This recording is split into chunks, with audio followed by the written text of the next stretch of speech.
Everyone, तो कैसे हो आप सभी लोग। तो स्वागत है आपका एक नई वीडियो में।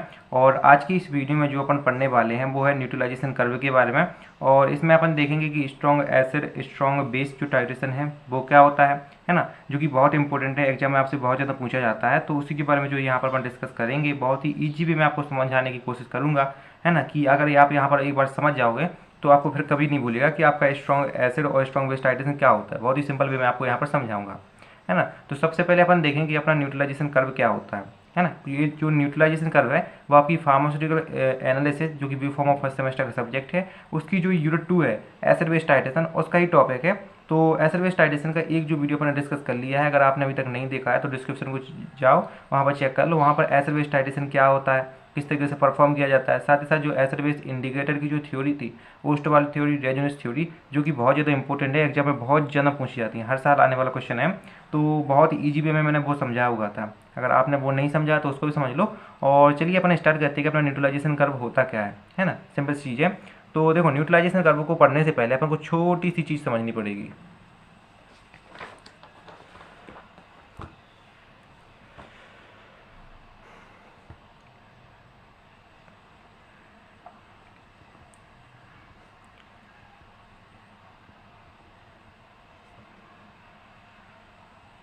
अब देखो, अपना जो न्यूट्रलाइजेशन कर्व है वो देखो दो शब्द से मिलकर बना हुआ है, एक है न्यूट्रलाइजेशन, दूसरा है कर्व। मेनली इन दो शब्दों से मिलकर बना हुआ है। तो अपन को पता है कि अपना जो एसिड बेस टाइट्रेशन होता है, इसको अपन क्या कहते हैं, न्यूट्रलाइजेशन टाइट्रेशन भी कहते हैं। क्या कहते हैं अपन इसको, न्यूट्रलाइजेशन टाइट्रेशन भी कहते हैं। साथ ही साथ इसको अपन क्या बोलते हैं, न्यूट्रलाइजेशन टाइट्रेशन को क्या कहते थे, अब सिंपल सी भाषा में बोल सकते हैं क्या, एसिड बेस टाइट्रेशन। कौन सा टाइट्रेशन, एसिड बेस टाइट्रेशन या न्यूट्रलाइजेशन टाइट्रेशन, एक ही बात है ना। तो न्यूट्रलाइजेशन का मतलब क्या होगा, न्यूट्रलाइजेशन टाइट्रेशन। और कर्व, देखो आप जब भी क्या करोगे, आप पढ़ोगे तो जहाँ पर भी आपको कर्व मिल जाए तो कर्व का हमेशा मतलब होता है ग्राफ, है ना।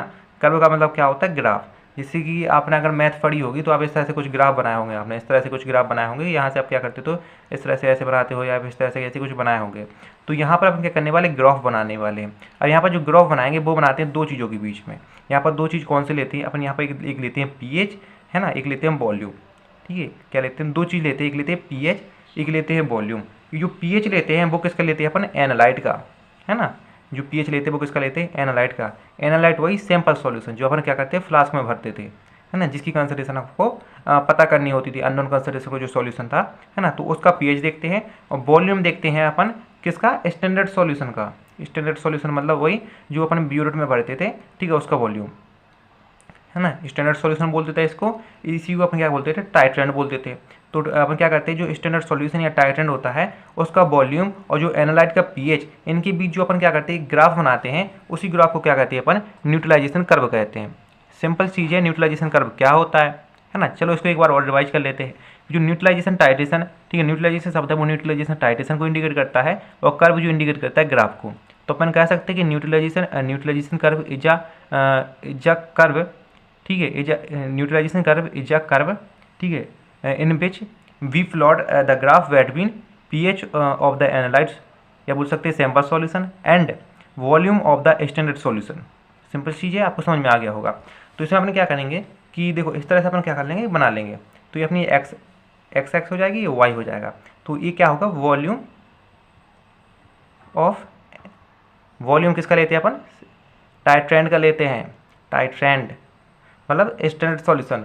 और ये लेते हैं पीएच किसका, पीएच ऑफ एनालाइट, है ना। इस तरह से अपन लेते हैं। और फिर इसमें अपन बताया यहाँ पर एक ग्राफ प्लॉट करते हैं, इस तरह से ग्राफ प्लॉट करते हैं, ठीक है, जो कि ये बताता है कि आप जब टाइट्रेशन परफॉर्म करते हो तो उसमें किस तरह से पीएच चेंज हो रहा है ना।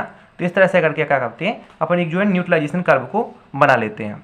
सिंपल सी चीज़ है। और यही जो है आपके यहाँ पर नोट्स में लिखा हुआ है कि जैसे कि न्यूट्रलाइजेशन क्या है, न्यूट्रलाइजेशन टाइट्रेशन, इसको एसिड टाइट्रेशन भी बोल सकते हैं। कर्व का मतलब होता है ग्राफ। तो क्या लिखा है, neutralisation curve is a graph which plot between का मतलब होता है बीच में, ठीक है, पीएच ऑफ द एनालाइट, ठीक है, एंड द मोल्स, या बोल सकते हो वॉल्यूम ऑफ द टाइटेंड, ठीक है। टाइटेंड को क्या बोलते हैं, स्टैंडर्ड सॉल्यूशन बोलते हैं। और जो देखो अगर जो अपना न्यूट्रलाइजेशन कर्व है, ठीक है, इसका जो दूसरा नाम है वो है टाइट्रेशन कर्व, है ना। अगर आपको टाइट्रेशन कर्व पूछे या न्यूट्रलाइजेशन कर्व पूछे, लिखना आपको वही है, सेम ही होता है ना। अब यहाँ पर एक देखो सिंपल चीज़ समझो कि जब आप न्यूट्रलाइजेशन कर्व को पढ़ोगे तो यहाँ पर देखो चार टर्म बहुत ज़्यादा इंपॉर्टेंट होने वाले हैं, है ना। ये जो कॉन्सेप्ट मैं आपको बताने वाला हूँ हमेशा याद रखना, क्योंकि हमेशा ही बहुत ज़्यादा काम आएंगे, आपके आगे भी पढ़ोगे तो हमेशा काम आएंगे। तो ये 4 टर्म कौन कौन से हैं? तो सबसे पहला है स्ट्रॉन्ग एसिड, आपको पता होना चाहिए स्ट्रॉन्ग एसिड क्या होता है, ठीक है। दूसरा है weak acid, strong acid, weak acid और स्ट्रॉन्ग बेस और वीक बेस। ये 4 टर्म आपको एकदम से क्लियर होने चाहिए, है ना, तभी जो है आप न्यूट्रलाइजेशन कर्व और जो एसिड बेस टाइट्रेशन के टाइप है उनको जो है आप समझ पाओगे, है ना। तो सबसे पहले तो देखो आपको एसिड बेस की डेफिनेशन आनी चाहिए, है ना।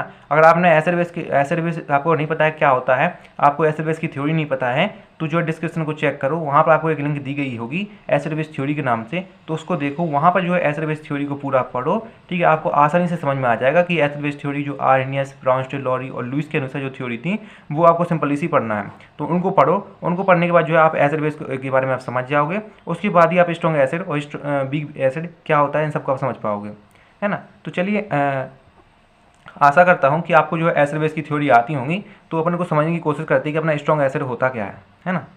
तो स्ट्रॉन्ग एसिड क्या होता है, तो सिंपल सी मैं आपको रिवाइज करवाता हूँ, ठीक है। तो आर्नियस ने क्या कहा था कि जो एसिड होता है, एसिड क्या करता है, वाटर में जाके क्या करता था, आयोनाइजेशन होता था, क्या क्या होता था, आयोनाइज होता था, ठीक है। आयोनाइज का मतलब होता है पॉजिटिव और नेगेटिव आयन में टूटता था, है ना। और आयोनाइज होकर क्या देता था, आपका हाइड्रोजन आयन देता था। ये कौन करता था, आर्नियस थ्योरी कहती थी, ठीक है। हाइड्रोजन आयन देता था, सिंपल चीज़ है। तो अपन स्ट्रॉन्ग एसिड क्या होगा, स्ट्रॉन्ग मतलब क्या होगा कि पावरफुल, है ना, पावरफुल।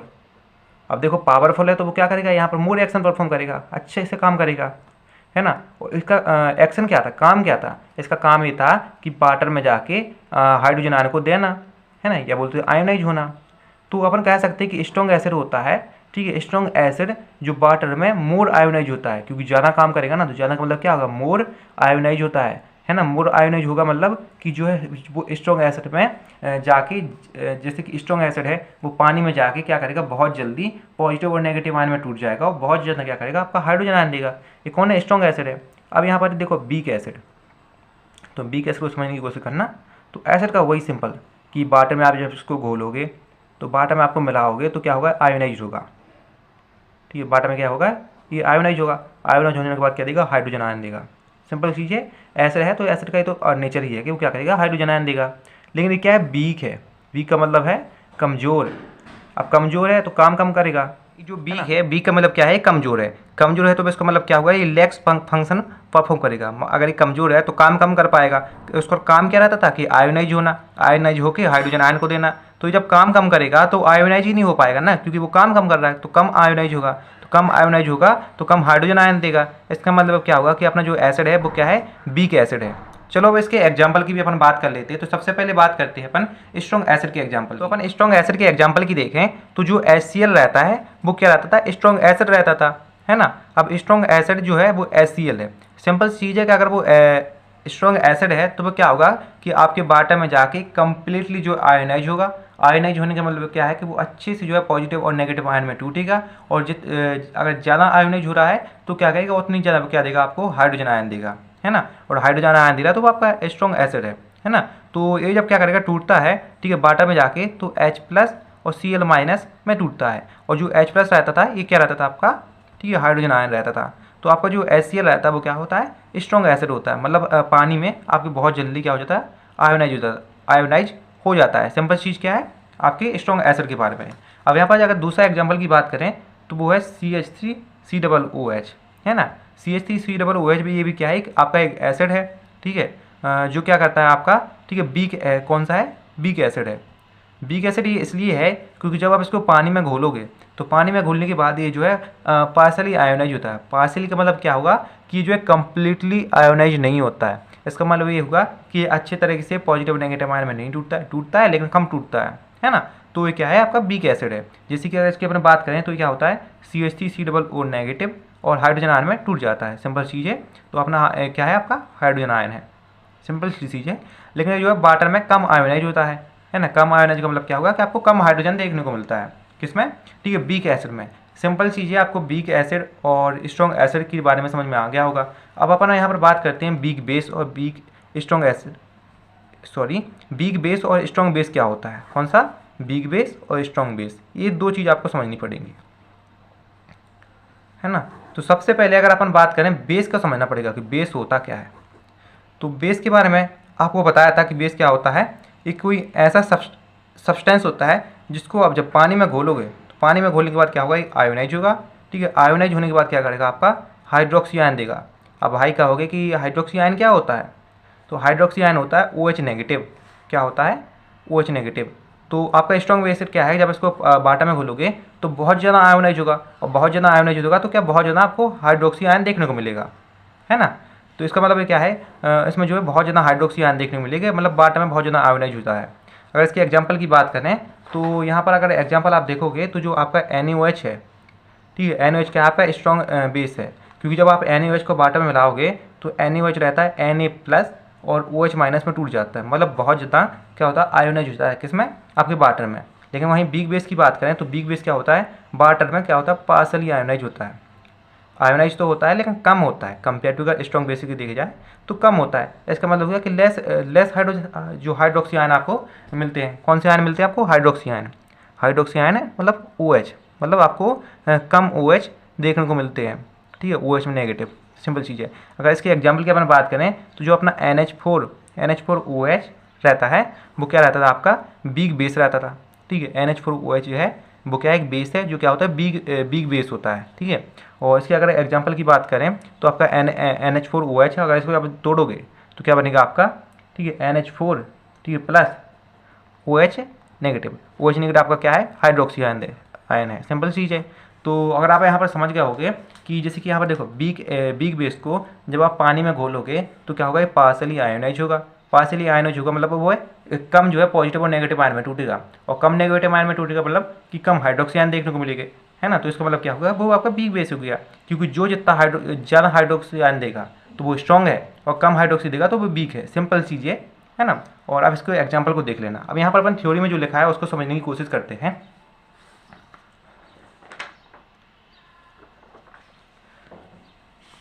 तो यहाँ पर देखो थ्योरी में क्या लिखा है, जैसे आप नोट्स में देखोगे, डिस्क्रिप्शन में आपको लिंक मिल जाएगी नोट्स की, तो वहाँ पर आप देखोगे कि स्ट्रॉन्ग एसिड है। तो स्ट्रॉन्ग एसिड क्या होता है, वो एसिड होते हैं जो क्या होते हैं, कंप्लीटली डिसोसिएट हो जाते हैं, ये मतलब टूट जाते हैं, या बोल सकती है आयोनाइज हो जाते हैं अपने आयनों में, ठीक है। यहाँ पर मतलब क्या होता है, आयोनाइजेशन की प्रोसेस बहुत ज़्यादा होती है, ठीक है। जब आप क्या करोगे, इसको वाटर में क्या करोगे, डिजोल्व करोगे, डिजोल्व करने का मतलब घोलोगे। जब आप इसको वाटर में घोलोगे तो कंप्लीटली डिसोसिएट हो जाते हैं अपनी आयनों में, ठीक है। तो उसे क्या कहते हैं, अपन स्ट्रॉन्ग एसिड कहते हैं। जैसे कि यहाँ पर एग्जांपल दिया गया है HCl का, तो HCl को जब आप वाटर में घोलोगे तो जो है H+ और Cl नेगेटिव, ठीक है, आयन में क्या हो जाता है, डिसोसिएट हो जाता है, टूट जाता है। वहीं अगर अपन वीक एसिड की बात करें तो वीक एसिड रहता है जो पार्सली क्या होता है, डिसोसिएट होता है, किसमें, अपनी आयनों में। जब आप इसको वाटर में करोगे, डिजोल्व करोगे, जैसे कि यहाँ पर दिया गया है, देखो एग्जाम्पल में दिया गया है CH3COOH, है ना। तो CH3COOH है वो देखो पार्सली क्या होता है, डिसोसिएट होता है। तो ये आपका क्या हो गया, वीक एसिड हो गया। अब अपन यहाँ पर बात करें वीक बेस की, तो वीक बेस देखो वो बेस होते हैं जिनको आप क्या करोगे, जब आप वाटर में घोलोगे तो क्या होते हैं, कंप्लीटली डिसोसिएट हो जाते हैं, कंप्लीटली डिसोसिएट हो जाएंगे। और क्या होता है, ज़्यादा से ज़्यादा आपको क्या होगा, हाइड्रोक्सी आयन देखने को मिलेगा, मतलब OH नेगेटिव आयन आपको देखने को मिलेगा। एग्जाम्पल की अगर बात करें तो NaOH क्या है, स्ट्रॉन्ग बेस का एग्जाम्पल है। वहीं अगर अपन वीक बेस की बात करें तो वीक बेस वो बेस होते हैं जिनको आप पानी में घोलोगे तो अच्छी तरह से कंप्लीटली डिसोसिएट नहीं होते हैं, ठीक है। लेकिन डिसोसिएट तो टूटते तो हैं लेकिन पूरी तरह से टूटते नहीं हैं। यहाँ पर जो डिसोसिएट शब्द है ये इंडिकेट करता है आपका जो सब्सटेंस है उसके टूटने को। डिसोसिएशन का मतलब क्या होता है, टूटना, है ना। तो क्या होते हैं, कंप्लीटली नहीं टूटते हैं, किसमें, वाटर में। जैसे कि एग्जांपल की बात करें तो NH4OH क्या होता है, आपका वीक बेस होता है। जब आप इसको क्या करोगे, पानी में घोलोगे तो कंप्लीटली डिसोसिएट नहीं होते हैं, है ना। तो इसलिए अपन इसको क्या कहते हैं, वीक बेस की कैटेगरी में अपन रखते हैं। जैसे कि एग्जांपल भी आपको दिया गया है NH4OH, तो NH4OH जो है NH4+ और OH नेगेटिव में टूटता है। OH नेगेटिव क्या आपका हाइड्रोक्सी आयन है। यही वजह है कि ये जो है वीक बेस है, क्योंकि जो डिसोसिएट नहीं हो रहा अच्छी तरह से, आयोनाइजेशन की प्रोसेस नहीं हो रही है। और आफ्टर द आयोनाइजेशन प्रोसेस ये क्या करता है, आपका हाइड्रोक्सी आयन देता है। और आपको पता है कि कोई भी सब्सटेंस अगर वाटर में डिजोल्व करने के बाद हाइड्रोक्सी आयन देता है तो वीक क्या होता है, सॉरी, बेस होता है। हाइड्रोक्सी आयन देता है वो बेस होता है, और जो हाइड्रोजन यानी कि H+ आयन देता है वो क्या होता है, एसिड होता है। ये सिंपल चीज़ है, ठीक है। तो यहाँ पर आपको जो है स्ट्रॉन्ग एसिड, स्ट्रॉन्ग बेस और weak weak acid weak base आपको समझ में आ गया होगा। अगर देखो आपको जो है एसिड बेस की थ्योरी आपको याद है, ठीक है, आपने पढ़ी होंगी आर्हेनियस थ्योरी, तो आपको सिंपल ही सी बात है कि आपको ये समझ में आ गया होगा, है ना। अगर आपने नहीं पढ़ी होगी तो हो सकता है आपको समझ में नहीं आया होगा। अब अपन यहाँ पर बात करते हैं कि जो आपने एसिड बेस टाइटेशन की क्लासिफिकेशन के बारे में, या बोल दो एसिड बेस टाइटेशन है उसके टाइप के बारे में, या अपन ऐसा बोल सकते हैं जो न्यूट्रलाइजेशन होता है वो 4 तरह के होते हैं। एक होता है स्ट्रॉन्ग एसिड, ठीक है, strong acid and strong base titration. ये दूसरा होता है वीक एसिड और स्ट्रॉन्ग बेस टाइटेशन। एक होता है strong acid weak base titration, और चौथा होता है weak acid and weak base titration. ये जो है 4 टाइटेशन जो आपको पढ़ने पड़ते हैं एसिड बेस टाइटेशन के अंदर, तो ये जो है बहुत ज़्यादा इंपॉर्टेंट होते हैं। एग्जाम में सबसे ज़्यादा पूछे जाने वाला है वो है स्ट्रॉन्ग एसिड और स्ट्रॉन्ग बेस, ये जो है सबसे ज़्यादा पूछा जाता है, इसलिए इसको बिल्कुल भी मिस नहीं करना। और इसी वीडियो में अपन जो है इसको समझने की कोशिश करते हैं कि आपका strong acid and strong base titration होता क्या है। तो चलिए स्टार्ट करते हैं कि अपना स्ट्रॉन्ग एसिड और स्ट्रॉन्ग बेस टाइटेशन क्या होता है। तो यहाँ पर आप बिल्कुल दिमाग को खोल के रखना, क्योंकि ये जो है कठिन है, आपको मैं बहुत ईजीली समझाने की कोशिश करूँगा, ठीक है, तो आराम से समझने की कोशिश करना।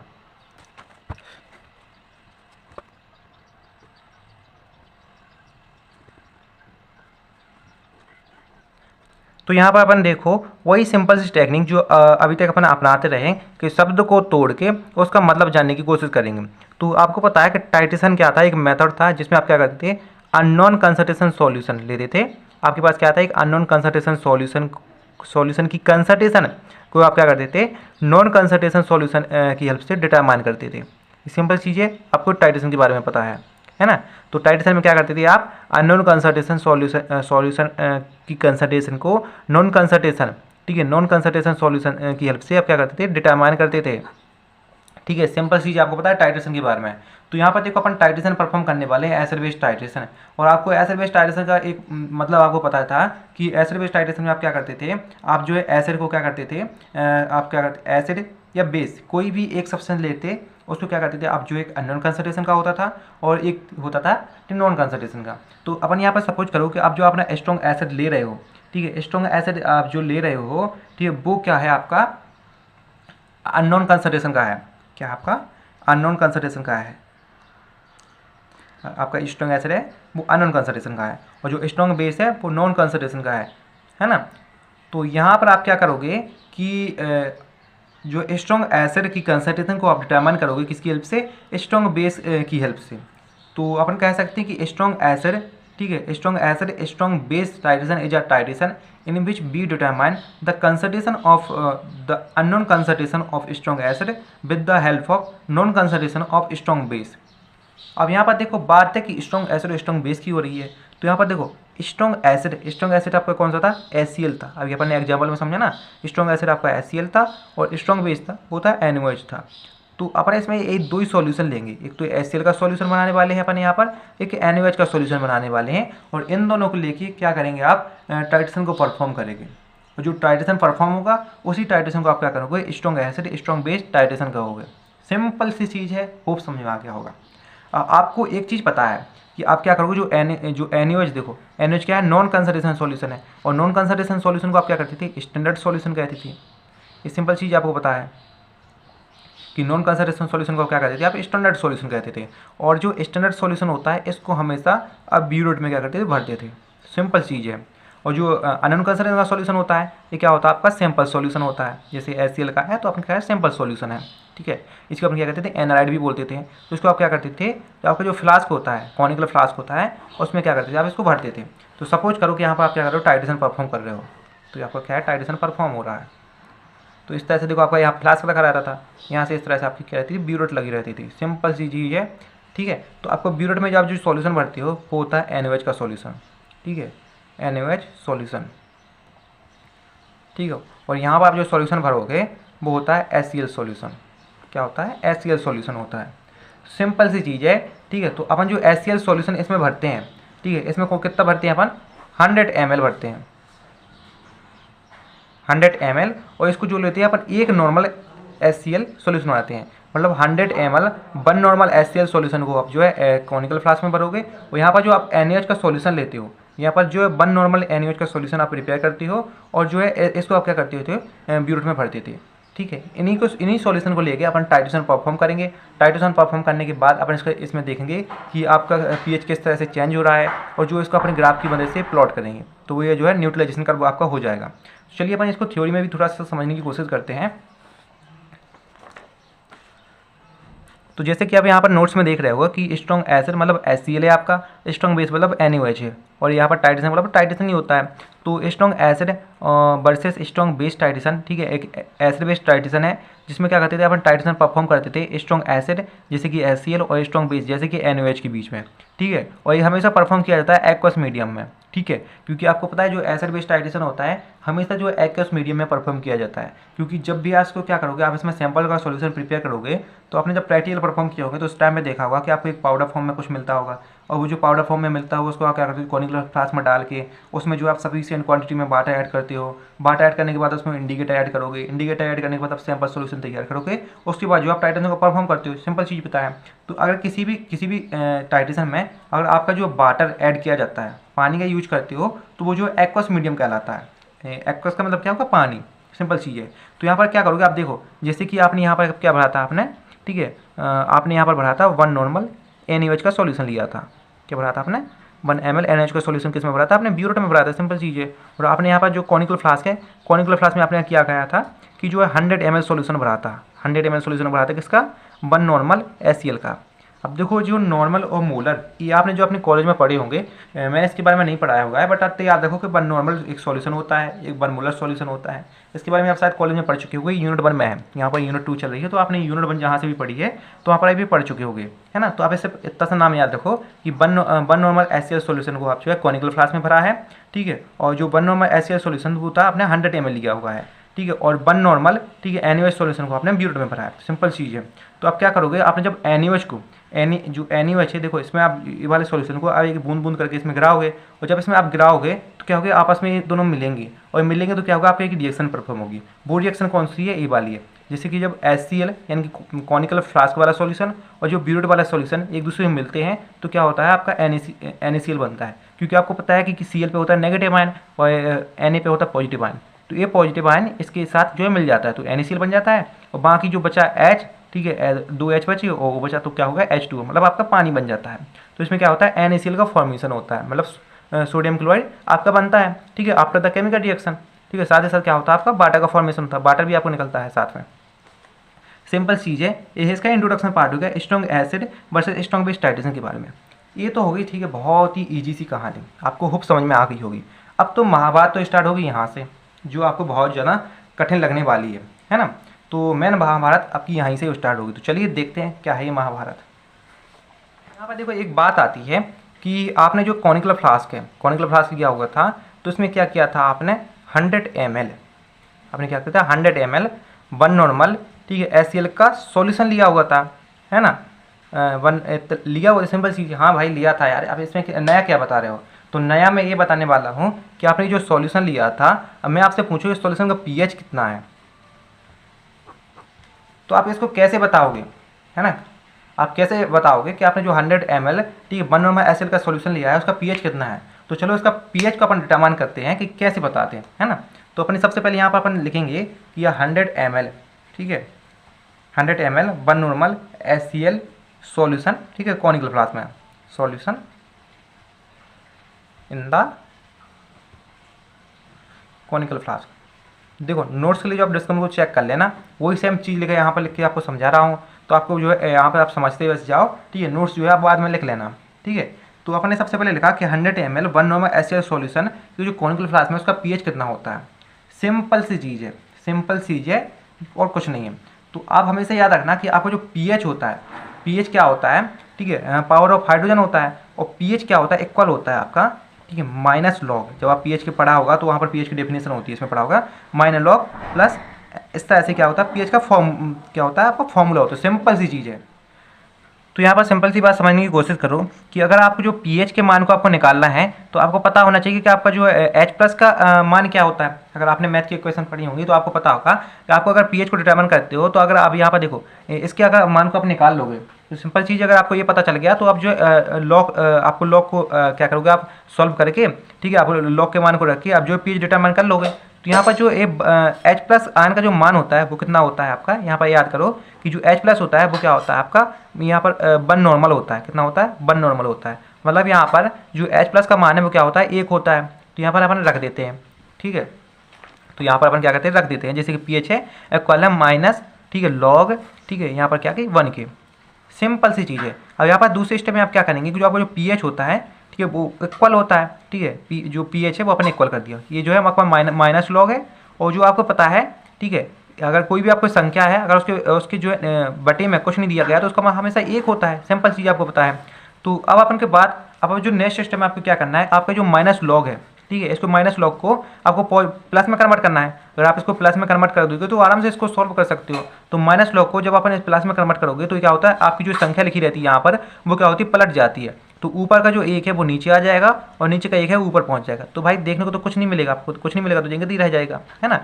सिंपल चीज़ यही रह जाएगी, है ना। तो यहाँ पर आप क्या देखोगे कि जब आप इसको सॉल्व करोगे तो क्या हो जाता है, ये जो ये तो हट जाता है, पॉजिटिव में कन्वर्ट हो जाता है। तो जो लॉग रहता है, ठीक है, आप क्या होता है, log 1 आपको देखने को मिलता है। और log 1 का जो मान कितना होता है, हमेशा पी एच होता है। सॉरी, log 1 का मान हमेशा क्या होता है, 0 होता है। जब भी आपने अगर पढ़े होंगे, log पढ़े होंगे, तो log 1 का मान क्या होता है, 0 होता है। तो यहाँ पर अपन कह सकते हैं यहाँ पर पी एच कितना है, 0 है ना। तो अपन यहाँ पर कह सकते हैं कि जो फ्लास्क में अपन ने जो 100 ml सॉल्यूशन लिया था, ठीक है, तो 100 ml सॉल्यूशन लिया था, ठीक है, HCl का, तो उसका पीएच कितना था, 0 था। इसलिए तो अगर इसका जो पीएच 0 था HCl का, इसलिए तो ये जो स्ट्रॉन्ग क्या था, एसिड था, है ना। क्योंकि जैसे यहाँ पर आपको पता होगा जितना कम पीएच होता है उतनी जगह होता है क्या होता है, स्ट्रॉन्ग एसिड होता है। और इसकी जगह 2 होता है, 3 होता है, 4 होता है, 5 होता है और 6 होता है। 6 सबसे क्या होता है, वीक एसिड होता है ना। तो यहाँ पर क्या था आपका, स्ट्रॉन्ग एसिड था। सिंपल चीज़ है। तो 100 ml सॉल्यूशन जो सबसे पहले अपने कॉनिकल फ्लास्क में लिया था उसका पीएच 0 था। सिंपल चीज़ है। अब यहाँ पर बात आती है कि जब आप टाइट्रेशन को परफॉर्म करते हो, जैसे कि आपने यहाँ पर टाइट्रेशन को परफॉर्म किया था, तो आपने क्या किया था कि इसमें से जो आपने जो NaOH का सॉल्यूशन था, NaOH के सॉल्यूशन को आपने इसमें धीरे धीरे मिलाना स्टार्ट किया था। तो आप मान लो सपोज करो कि आप जो टाइट्रेशन को परफॉर्म कर रहे हो, टाइट्रेशन को परफॉर्म करते समय आपने इसमें क्या किया कि इससे जो आप जो NaOH के सॉल्यूशन को इसमें मिला रहे हो। और यहाँ पर देखो आपने क्या किया था, जो NaOH का सॉल्यूशन लिया था और उससे जो है आपने 1 ml, ठीक है, 1 ml NaOH का सॉल्यूशन इसमें मिला दिया।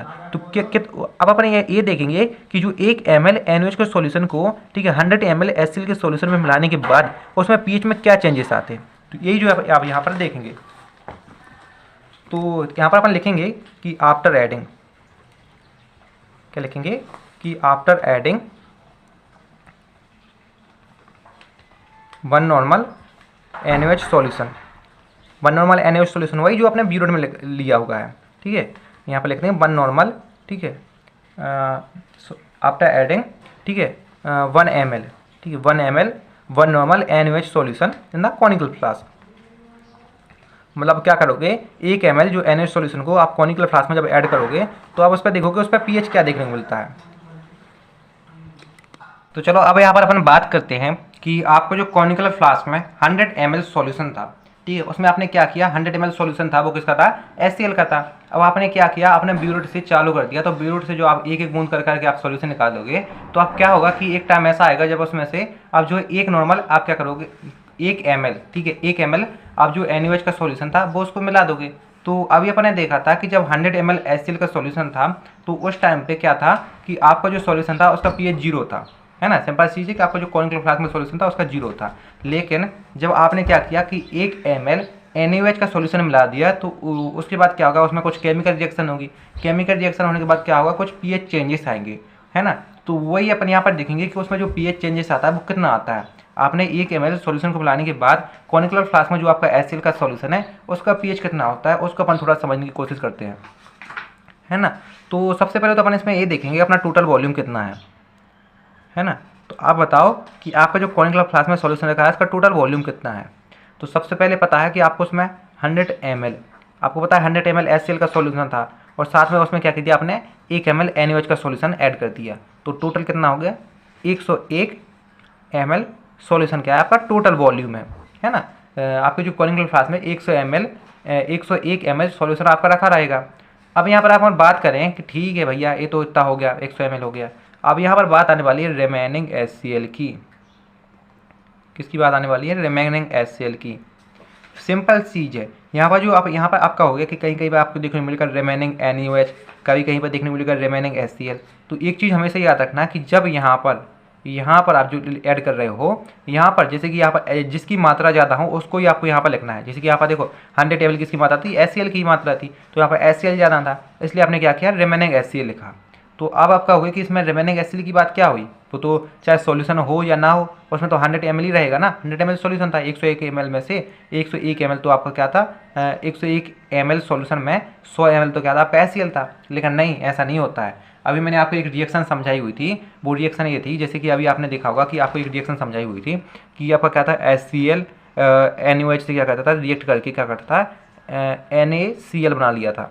तो आपको पता है कि आपने 1 ml NaOH का सॉल्यूशन ऐड किया था, कितना किया था, 1 ml NaOH का सॉल्यूशन किया गया था।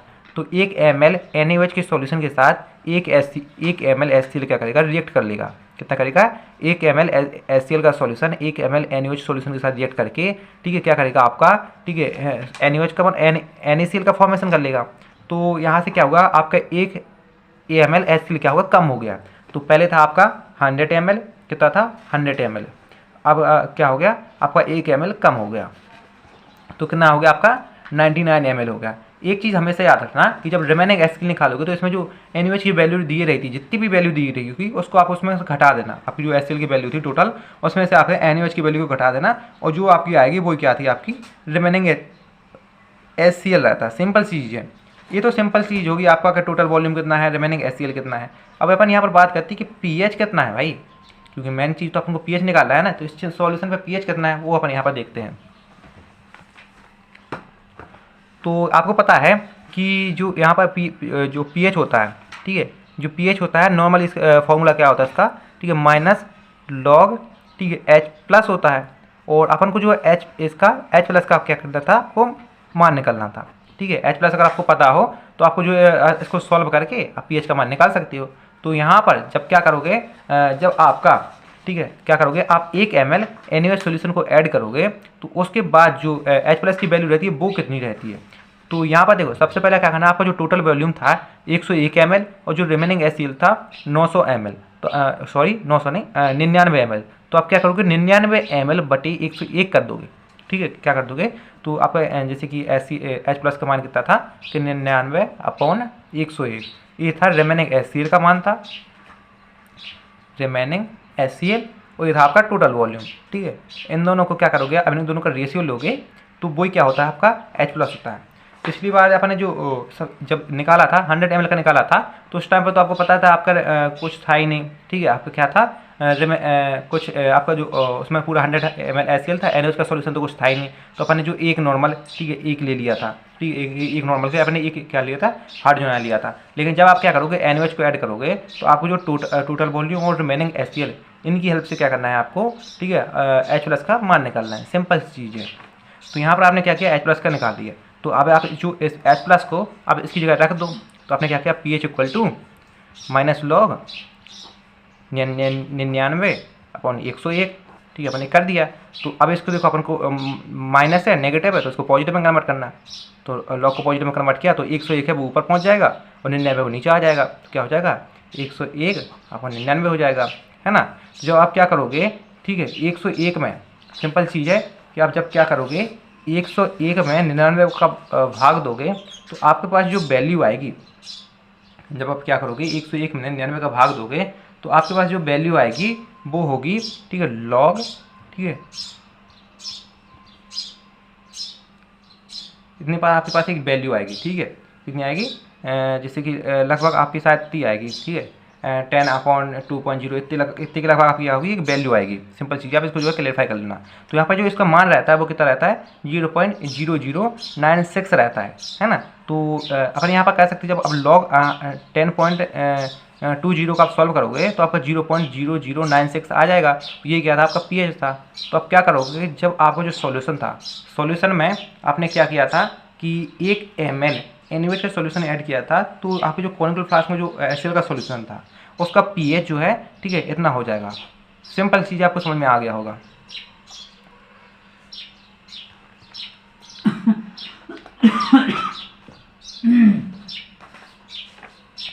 अब अपन यहाँ पर बात करते हैं कि जब आप क्या करोगे कि आप NaOH solution 50 ml NaOH solution को ऐड कर दोगे तो उसके बाद आपका जो टोटल वॉल्यूम आएगा वो क्या था आपका 100 ml और 100 ml एसिल का सॉल्यूशन था और 50 ml क्या था आपका NaOH का सॉल्यूशन था, तो टोटल हो गया 150 ml।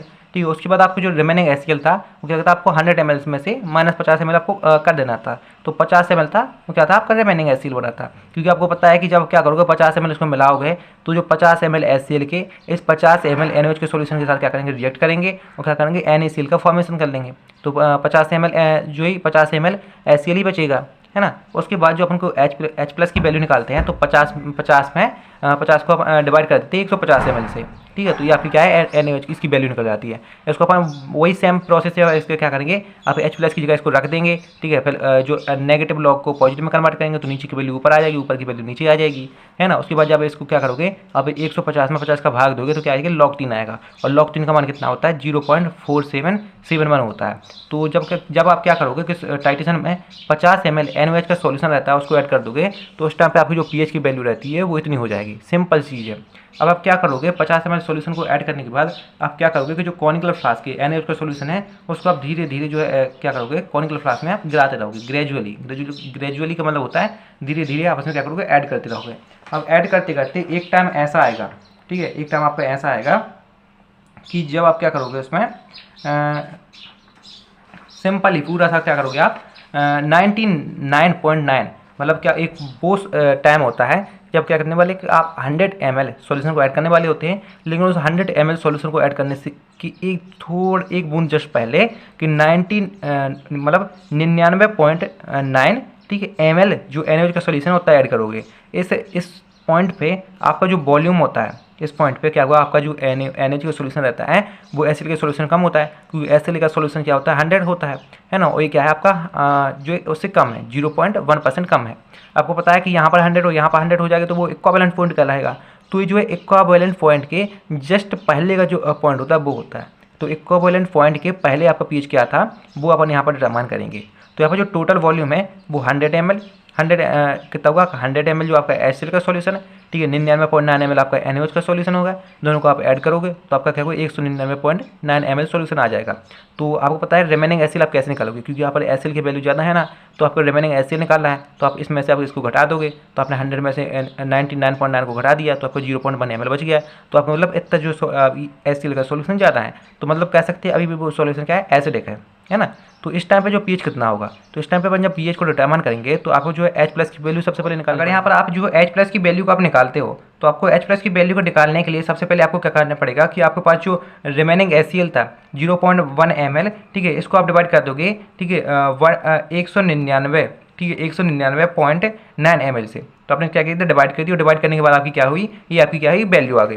तो इस वाली वैल्यू को अब यहाँ पर जो ठीक है फॉर्मूला था, ठीक है pH equal to minus log H plus की जब आप पुट कर दोगे और पुट करने के बाद जब आप इसको क्या करोगे आप इसको सॉल्व करोगे तो सॉल्व करने के बाद आपका क्या होगा जो pH है वो आपका इतना आ जाएगा, है ना। ये pH था कब आपको इक्विवेलेंट पॉइंट के आने के पहले का जो pH था वहाँ तक था। अब आप क्या होगा कि कुछ टाइम के बाद आप धीरे धीरे उसमें आप क्या करोगे धीरे धीरे जब उसमें आप मिलाते जाओगे सॉल्यूशन मिलाते जाओगे तो देखो एक टाइम के बाद वहाँ पर जो 100 ml सॉल्यूशन जो है आपका मिल चुका होगा, ब्यूरेट से आपने मिला दिया होगा, है ना कॉनिकल फ्लास्क में। तो उस टाइम पे जब HCl का सॉल्यूशन ठीक है और NaOH का सॉल्यूशन बराबर होता है, दोनों क्या होते हैं 100 ml हो जाते हैं, तो उस टाइम पे जो pH होता है वो क्या होता है 7 होता है। और जहाँ पर भी आपका क्या होता है 100 ml और 100 ml दोनों के सॉल्यूशन बराबर होते हैं उस वाले पॉइंट को कहते हैं अपन इक्विवेलेंट पॉइंट। तो अपन कह सकते हैं कि strong acid strong base titration में इक्विवेलेंट पॉइंट पे जो सॉल्यूशन का जो pH होता है वो कितना होता है 7 होता है, सिंपल चीज़ है। अब क्या होगा कि अभी तक तो देखो 100 ml अपन ने ऐड किया था, अब क्या होगा अपन यहाँ पर 100.1 ml ठीक है क्या करेंगे NaOH का सॉल्यूशन ऐड करेंगे। अब यहाँ पर वो कंडीशन आती है कि जब HCl से ज़्यादा ठीक है वहाँ पर जो NaOH का सॉल्यूशन रहता है एसिड से ज़्यादा बेस का सॉल्यूशन रहता है, इसलिए वहाँ का नेचर क्या आता है अब यहाँ पर बेसिक होगा। तो यहाँ पर क्या किया आपने जो टोटल वॉल्यूम निकाला कॉनिकल फ्लास्क में टोटल वॉल्यूम क्या होता है ठीक है 100 ml HCl का वही क्या आपका NaOH का हो गया, तो टोटल कितना हो गया जो है 200.1 ml क्या हो गया आपका ठीक है 200.1 ml कितना होगा आपका टोटल वॉल्यूम होगा कितना सॉल्यूशन का कॉनिकल फ्लास्क में, सिंपल चीज़ है। और अब यहाँ पर आप थोड़ी सी एक चीज़ समझने की कोशिश करो, ये तो हो गया थोड़ा सा ठीक है भाई। अब यहाँ पर देखो अपन क्या किया अभी तक अपन सिंपल सी चीज़ ले रहे थे रिमेनिंग HCl के बारे में, वो अपन ने क्यों लिया था क्योंकि वहाँ पर जो HCl की मात्रा ज़्यादा थी इसलिए ले रहे थे। लेकिन अब यहाँ पर देखोगे कि यहाँ पर HCl की मात्रा कम है ठीक है और NaOH की मात्रा ज़्यादा है, इसलिए आप क्या करेंगे, रिमेनिंग NaOH लेंगे, है ना। तो यहाँ पर आप देखो रिमेनिंग NaOH कितना बचा आपका, ठीक है। तो आपको पता है कि ज़्यादा में से कम को घटाते हैं, तो ऐसे अपन क्या किया, 100.1 में से ठीक है 100 घटा दिया, तो आपका क्या किया, आपका रिमेनिंग HCl आ गया, ठीक है, रिमेनिंग NaOH आ गया, है ना। तो अब आपको पता है कि OH में क्या होता है, OH नेगेटिव आयन होता है। तो यहाँ पर देखो अगर किसी भी बेस का pH आप डिटरमाइन करोगे तो आप ये वाला फॉर्मूला लगाते हो। तो आपने क्या किया, आपका जो POH था, ठीक है, जहाँ पर भी H था, H की जगह OH कर दो, बस सेम फॉर्मूला वही है। तो POH equal to minus log, ठीक है, H प्लस की जगह आपने क्या कर दिया, OH माइनस कर दिया। तो OH माइनस की वैल्यू अपन को रखनी पड़ेगी। OH माइनस की वैल्यू अपन सेम उसी तरह से निकालते हैं कि आपका जो रिमेनिंग वैल्यू रहती है, रिमेनिंग वैल्यू में से आप जो है टोटल वॉल्यूम को डिवाइड कर देते हो, तो आपकी जो है वैल्यू निकल आती है। तो आपने इस वाली वैल्यू को, ठीक है, OH नेगेटिव की जगह रख दिया और नेगेटिव आपने पॉजिटिव में कन्वर्ट कर दिया, तो ये वाली वैल्यू ऊपर जाएगी, ऊपर वाली वैल्यू नीचे आएगी। फिर जब आप इसको सॉल्व करोगे तो आपको जो POH का मान आएगा वो इतना आ जाएगा। ये तो हो गया pH का मान, POH का मान। अब आप इसको जो है पर pH में कन्वर्ट करेंगे, तो आप क्या करेंगे कि जो pH होता है, pH equal to PKW minus POH। तो pH का मान आपका क्या था, 3.3 था, और जो PKW का मान होता है वो होता है 14, है ना। तो 14 में से आप जब इस मान को घटाओगे तो क्या आएगा, आपका इतना आ जाएगा आपका मान। तो आपकी जो pH की वैल्यू, ठीक है, 100.1 ml NaOH सोल्यूशन को जब ऐड करोगे तो इस टाइप में जो pH की वैल्यू होगी वो क्या होगी, इतनी होगी। आपको पता है कि 7 से ज़्यादा जो वैल्यू होती है वो बेसिक नेचर की होती है, इसलिए क्या आपकी ये बेसिक नेचर की है ना। और आपको पता है कि बेसिक सॉल्यूशन ज़्यादा है तो वहाँ पर सिंपल सी बात है कि उसका pH भी क्या होगा, बेसिक नेचर का होगा। तो सिंपल सी चीज़ थी किसी strong acid strong base titration के बारे में, है ना। तो यहाँ पर आपको जो कैलकुलेशन पूरी देखनी है, नोट्स आपको डिस्क्रिप्शन में दिए गए, तो वहाँ से डाउनलोड कर लेना। और कहीं भी आपको समझ में नहीं आया हो तो देखो व्हाट्सएप ग्रुप की लिंक जो डिस्क्रिप्शन में दी है, तो वहाँ से ज्वाइन करके डायरेक्टली आप मुझसे पूछ सकते हो, मैं आपको समझा दूंगा, है ना। क्योंकि इस वीडियो में बहुत ज़्यादा कट लगाने पड़े हैं, क्योंकि जो है शोर शराबा बहुत हो रहा था, है ना। उस तरह से जो है कट लगाने पड़े, तो हो सकता है कहीं कहीं आपको समझ में ना आ पाया हो, है ना। उसके लिए आपसे माफ़ी मांगता हूँ। और जहाँ पर भी आपको समझ में नहीं आया हो आप जो है मेरे से पूछ लेना, है ना। ये आपका सिंपल सी ग्राफ दिया गया है ना। यहाँ पर आप देखो कि यहाँ पर वॉल्यूम NaOH का वॉल्यूम यहाँ से क्या करेगा, आप जितने ज़्यादा जाओगे तो यहाँ से आपका NaOH का वॉल्यूम क्या है, बढ़ता जाता है, और जितने ऊपर जाओगे तो आपका pH बढ़ता जाता है। तो आप क्या करोगे, जैसे जैसे आप इसमें NaOH का वॉल्यूम ऐड करोगे तो आपका क्या होगा, pH आपका क्या होगा, बढ़ता जाएगा। ये आपका टाइम आएगा जहाँ पर क्या होगा, आपका सोल्यूशन इतना वाला एसिडिक रहता है, और इसके बाद ये वाला जो सोल्यूशन रहता है वो आपका क्या होता है, बेसिक सोल्यूशन होता है। सिंपल चीज़ है ना। तो यहाँ पर क्या था, आपका सिंपल सी ग्राफ था strong acid strong base titration का, है ना। तो यहाँ पर वीडियो देखो काफ़ी लंबा हो चुका है, क्योंकि मैंने जिस तरह से आपको बताया है, ठीक है, वो आपकी जो PV की बुक है, ठीक है, PV की देख लो या फिर निराली की बुक देख लो, ठीक है, उसके बेस पे मैंने बताया है, ना कि मैंने कोई ऐसे इस तरह से बताया कि कोई फालतू मटेरियल लिख के नहीं बताया। मैंने अच्छे तरह से आपको जो मटेरियल सॉल्व करके, ठीक है, नोट्स प्रिपेयर करके आपको समझाया हुआ है। तो नोट्स के लिए आप जो डिस्क्रिप्शन चेक कर लेना, वहाँ पर आपको नोट्स मिल जाएंगे। व्हाट्सएप ग्रुप को भी ज्वाइन कर लेना, और चैनल को सब्सक्राइब कर देना, वीडियो को लाइक कर देना, है ना, अगर आपको मेरी मेहनत पसंद आई हो।